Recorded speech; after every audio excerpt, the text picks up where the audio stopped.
How you feeling? I don't know how to express my feeling, guys. I feel great. I've been saying to Nolo right now that it feels like another run of the show. Thank you so much. I just want to thank everyone who voted for me and who believed in me and supported me. You are my supporters. Thank you so much. I love you guys.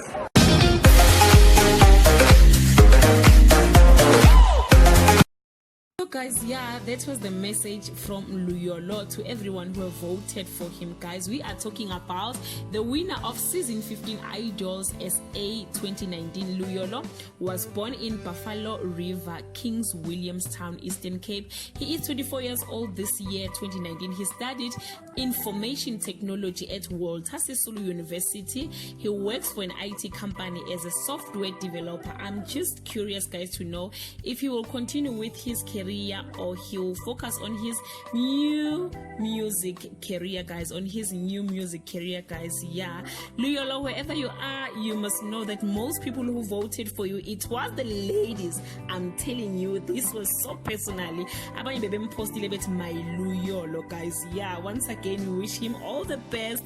If you are one of those ladies who voted for Luyolo million times, guys, leave your comment below, and I love you so much, guys. Bye.